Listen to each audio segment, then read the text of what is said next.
नमस्कार मित्रों, जय माता दी। स्वागत है आप सभी का हमारे YouTube चैनल में। तो दोस्तों, कैसे हो आप सभी? आशा करूंगी कि आप सभी बहुत अच्छे होंगे। प्रार्थना करूंगी ईश्वर से कि आपको हमेशा खुश रखें। और माता रानी के नवरात्र शुरू हो रहे हैं दोस्तों, इसलिए आज हम बात करेंगे नवरात्र शुरू होने से पहले घर से बाहर कर दीजिए इन चीज़ों को। दुख और गरीबी का कारण बनती है ये चीज़ें। नवरात्र शुरू होने से पहले आप इन चीज़ों को घर के बाहर कर दें, जिससे कि आपके भाग्य में उन्नति हो। तो वीडियो महत्वपूर्ण है, महत्वपूर्ण तथ्यों के आधार पर ही बनाई गई है। अनुरोध है इसे अंत तक देखें। पसंद आए तो लाइक करें, कमेंट सेक्शन में जय माता दी के जयकारे लगाएं। चैनल को सब्सक्राइब करके बेल आइकन को जरूर प्रेस करें, साथ ही वीडियो को शेयर करना ना भूलें। शुरुआत करेंगे हर हर महादेव का नाम लेकर। चलिए अब बात कर लेते हैं उन कुछ खास वस्तुओं की जिनकी वजह से हमारे घर में नेगेटिविटी आती है और जिनकी वजह से ही हमारा आर्थिक संकट बढ़ रहा है। हमारे घर में पैसा नहीं टिक रहा है, कर्जा हो रहा है, बहुत ज़्यादा परेशान रहते हैं, मन बेचैन रहता है, माइंड में हमेशा चिंता रहती है, बहुत ज़्यादा डर लगा रहता है, कन्फ्यूज़न रहते हैं, कोई भी आप चीज़ क्लियर नहीं कर पा रहे हैं, ना आप अपने काम पर फोकस कर पा रहे हैं, ना घर में ढंग से बात कर पा रहे हैं। मतलब बहुत ज़्यादा माइंड डिस्टर्बेंस चल रहा है, बहुत ज़्यादा प्रॉब्लम्स चल रही है। तो कुछ चीज़ें हैं जिनकी वजह से ऐसा होता है। बस उन चीज़ों के बारे में आपको ढंग से समझना है, जानना है। अगर उन चीज़ों को आपने समझ लिया, उन चीज़ों को अगर आपने जान लिया, तो चलिए बात कर लेते हैं कुछ उन चीज़ों की जो कहीं ना कहीं आपकी लाइफ में प्रॉब्लम क्रिएट कर रही है, आपको परेशान कर रही है। तो देखिए, हम सभी जानते हैं कि निर्जीव वस्तु में नकारात्मक ऊर्जा होती है, यानी कि नेगेटिव वेब्स होती है। तो नकारात्मक ऊर्जा वाली वस्तुएं घर में रखने से मनुष्य को दुर्भाग्य और गरीबी का सामना करना पड़ता है। तो कुछ ऐसी चीज़ें हैं जिन्हें भूलकर भी हमें घर में नहीं रखना चाहिए। अगर ये 10 में से एक भी वस्तु आपके घर में मौजूद है तो इसे तुरंत हटा दें, क्योंकि घर में समृद्धि अगर नहीं आ रही है, घर में गरीबी अगर है, कोई ना कोई बीमार अगर रहता है, बहुत ज़्यादा परेशानी चल रही है, कर्जा बहुत ज़्यादा बना हुआ है, तो इन चीज़ों पर आपको विशेष ध्यान देना चाहिए। और ख़ास तौर पर नवरात्र से पहले इन चीज़ों को आपको घर से बिल्कुल बाहर कर देना चाहिए। सबसे पहले है पुराने या फटे कपड़ों की पोटली जो आप बांध कर रखते हैं। अधिकतर पुराने कपड़े हो जाते हैं तो हम लोग पोटलियाँ बांध कर रख देते हैं। या तो आप उन कपड़ों से तकिया बना दें तो वो यूज़ में आ जाए, उन्हें ऐसा पटके ना। या फिर आप उनके कुछ गोदड़ी बना सकते हैं या फिर कुछ बिछोना बना सकते हैं। अगर वो भी नहीं कर सकते तो किसी गरीब को आप दान कर सकते हैं, वो भी नहीं कर सकते तो उन चीज़ों को आप, जो काम के नहीं है, बहुत ज़्यादा ख़राब है, उन्हें आप जला दीजिए। ठीक है। अक्सर लोगों के घरों में देखा जाता है कि फटे पुराने कपड़ों की एक पोटली होती है। फटे पुराने कपड़ों या चादरों से भी घर में नकारात्मक ऊर्जा का निर्माण होता है। इस तरह के कपड़ों को या तो आप दान कर दीजिए या किसी और काम में उपयोग में लगा दीजिए, क्योंकि बहुत ज़रूरी है दोस्तों ये चीज़ें, है ना। देवी देवताओं की पुरानी मूर्ति या चित्र भी पूरे श्राप देते हैं। कहीं ना कहीं वो भी मूर्तियाँ हमें श्राप देती है, तो थोड़ा हमें इनको भी समझना होगा। देवी देवताओं की कोई फटी हुई या पुरानी तस्वीर है जो खंडित हो चुकी है, जिससे आर्थिक हानि होती है, तो उन्हें किसी नदी में प्रवाहित कर दें। देवी देवताओं की तस्वीरें और मूर्तियों को निश्चित संख्या और स्थान पर ही रखना चाहिए।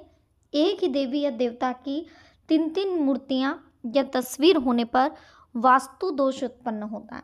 इसलिए किसी भी एक देवी या देवता की 2 से अधिक मूर्ति बिल्कुल ना रखें। घर की छत पर पड़ी गंदगी से भी पैसों की तंगी बढ़ती है। इससे परिवार की बरकत पर भी बुरा प्रभाव पड़ता है। घर की छत पर अगर आपने कबाड़ा फैला रखा है, फालतू सामान रख रखा है, तो इससे परिवार के सदस्यों पर बुरा प्रभाव पड़ता है। साथ ही इससे पितृदोष भी उत्पन्न होता है। तो घर के ऊपर फालतू का बखेरा बिल्कुल नहीं रखना है, बिखेरा हुआ सामान नहीं रखना है। जितना हो सके तो थोड़ा आपको इन चीज़ों का ध्यान रखना चाहिए। बेकार रखे पत्थर, नग या नगुना, ये भी बहुत अशुभ फल देते हैं। कई लोग अपने घर में अनावश्यक पत्थर, नग, अंगूठी, ताबीज यानी किसी तरह के सामान को घर में ही रख लेते हैं, बिना इस जानकारी के कि कौन सा नग हमें क्या फ़ायदा पहुंचा रहा है और कौन सा नग आपको नुकसान पहुंचा रहा है। इसलिए इस तरह के सामान को घर से बाहर निकाल दें। कोई भी नग पहनने से पहले, कोई भी डायमंड या कोई भी ऐसा नग जो हीरा पन्ना इस टाइप से जो धातु के होते हैं, इन्हें पहनने के लिए आपको पहले पंडित जी से, आपके ज्योतिष शास्त्र जो आपके परिचित हैं उनसे आपको सलाह लेनी चाहिए। आपके कुंडली, आपके नक्षत्र के हिसाब से जो आपके लिए सही होगा वही आपको पहनना चाहिए, अन्यथा इसका भी बुरा प्रभाव आपको देखने को अपनी लाइफ में मिल सकता है। किसी भी तरह की टूटी फूटी या गैर जरूरी वस्तु को घर में नहीं रखना चाहिए। इससे घर में वास्तु दोष भी उत्पन्न होता है, जिसके कारण लक्ष्मी का आगमन रुक जाता है।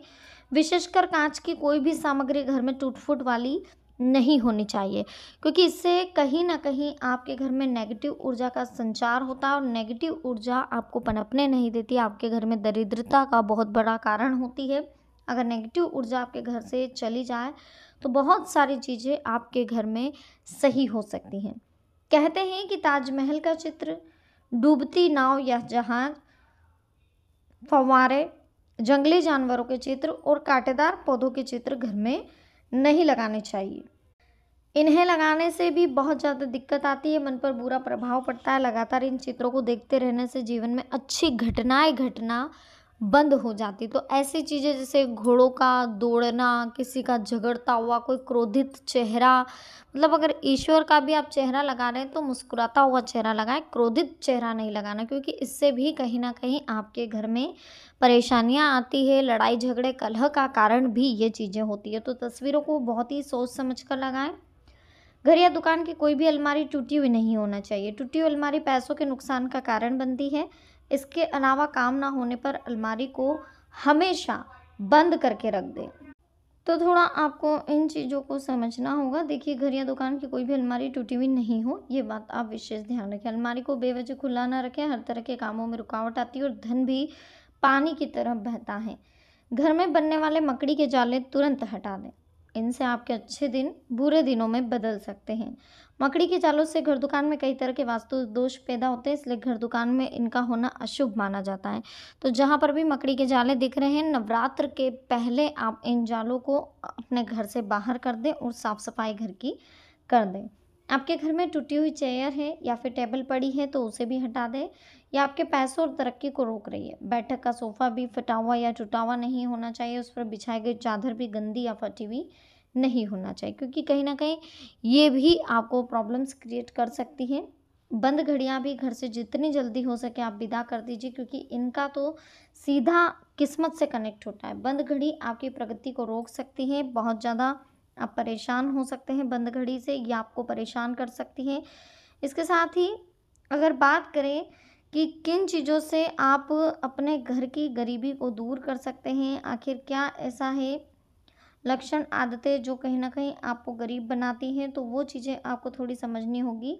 सबसे पहले हम आपको बता दें कि खाने की चिंता सभी करते हो, प्राथमिकता दें, परंतु ऐसे लोग जिनकी परवरिश गरीबी की स्थिति में है वो लोग खाने की बहुत ज़्यादा चिंता करते हैं। जब घर में कोई मेहमान आता है तो उन्हें खाने की चिंता हो जाती है, तब दोस्तों के वहाँ खाने की बर्बादी देखते हैं तो लोग बहुत ही बुरा महसूस करते हैं। प्लेट में खाना कितना भी हो उसे बर्बाद नहीं छोड़ना चाहिए, भले ही पेट भर के ना खाएं, लेकिन आप खाना उतना ही लें जितना कि असल मायने में आप खा सकते हैं।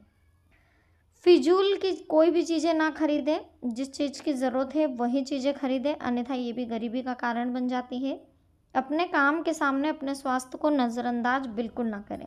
पहले अपने स्वास्थ्य को रखें, उसके बाद अपने काम पर आपको फोकस करना चाहिए। एक चीज़ और ध्यान रखिएगा दोस्तों, कि जब भी हम हमारे जीवन में आगे बढ़ने की कोशिश करते हैं तो कई रुकावटें हमारे जीवन में आती है और वो रुकावटें ये नेगेटिव चीज़ें ही उत्पन्न करती हैं। तो सबसे पहले नेगेटिव चीज़ों को हटाएं, अपने माइंड में पॉजिटिविटी लेकर आए, मेडिटेशन योगा रोज़ करें। जितना ज़्यादा पॉजिटिव रहेंगे उतना आपकी लाइफ में आपको तरक्की मिलेगी। तो सबसे पहले आपको पॉजिटिव होने की कोशिश करनी चाहिए, अपने जीवन में पॉजिटिविटी लाएं। अगर बहुत ज़्यादा नेगेटिविटी कलह हो रहा है घर में तो कुछ मत करें, चारों ओर कपूर और लौंग का धुआं आप देते रहें।